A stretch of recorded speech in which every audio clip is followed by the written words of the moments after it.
IPL এ ইতিহাস সৃষ্টি করে দিলেন, আইপিএল এ ইতিহাস সৃষ্টি করে দিলেন সিএসকে, চেন্নাই সুপার কিংস থালা ফর রিজেন ভাই। ওইদিকে মানে চলে যেতে যেতে যেতে ভাই হায়দ্রাবাদের যে ওষুধ ছিল ভাই তারা জেগে উঠেছে। 278 রানের টার্গেট দিয়েছে, না 279 রানের টার্গেট দিয়েছে কে কে আর কে ভাই। কে কে আর তো শেষ করতে করতে ধুমা বেড়ে যাবে আজকে কে কে আর এর। তো চলো কে কে আর কে নিয়ে কালকে ভিডিও করবো পুরো ডিটেলসে। তো আজকে বলেছে সিএসকে নিয়ে। ভাই সিএসকে যে একটা জয় পেলো ভাই, বিশাল বড় জয় সত্যি গুরু। সিএসকে আগে ব্যাট করে 231 রান করে, 231 রান টার্গেট দেয় গুজরাট টাইটান্সকে। জবাবে গুজরাট ওভার 18 ওভার 3 বলে অল আউট হয়ে যায়, শুধুমাত্র 147 রান করে গুজরাট প্যাকেট।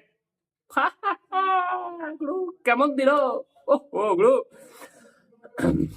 তো কথা হতে যায় এখানে ভাই সিএসকে, তাহলে তো ভাই পয়েন্ট টেবিলে উথাল পুথাল হয়ে গেছে, কিন্তু না গুরু, সিএসকে এখনো 10 নম্বরে পড়ে আছে। কাশি এসে গেল সিএসকে কে দেখে।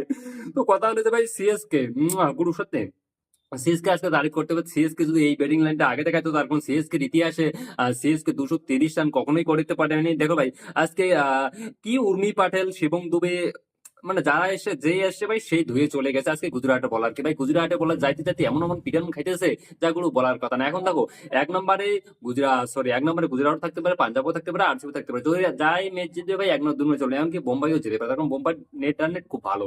আর বোম্বাই যদি এর আগের ম্যাচ পাঞ্জাবের বিরুদ্ধে জিতে যায়, সে কিন্তু চলে যাবে 1 নম্বরে, আর পাঞ্জাব থাকবে হয়তো 2-3 নম্বরে। বুঝতে পারছো? এই হলো কথা। যে আর আরসিবি আজকে চেয়েছিল যে সিরিজকে জিতুক, আরসিবির মনোকামনা দুটোই পূরণ হয়েছে আজকে। দুটো মানে আরসিবি এখনো 1 নম্বরে যেতে পারে। আচ্ছা তোমাদের কি মনে হয় কমেন্ট করে অবশ্যই বলবেন যে আরসিবি কি 1 নম্বরে যেতে পারবে। দেখো ভাই থালা ফাটিয়েছেন আজকে, থালা ফাটিয়েছেন তারিফ করতে হবে। আজকে থালার মানে যে ক্যাপ্টেন্সি সে এটা বের হয়ে আসছে কিন্তু গুরু। এত সুন্দর পারফরমেন্স করেছে আজকে সিএসকে, যা বলার কথা না। বোলিং ব্যাটিং দুটাতে গুজরাটকে ভাই অল আউট করে দিয়েছে না। টেবিল টপার টিমকে, টেবিল যা নাম্বার 1 টিম হয়ে আছে 2025 আইপিএল এর, আর যা 10 নম্বরে আছে সে 10 নম্বর টিম 1 নম্বর টিমকে হারাই দিল ভাই গুরু। এটা তো আপনি একটা রেকর্ড ভাই। ওইদিকে তো অসুর মানে হায়দ্রাবাদ তো জাগিয়ে উঠছে, 278 রান টার্গেট দিচ্ছে কে কে আর কে। এই সময় আমি যে সময় ভিডিওটা বানাচ্ছি এই সময় 96 রানে কে কে আর 6 উইকেট 12 ওভার 3 বল কে কে আর ম্যাচ জিতে যাবে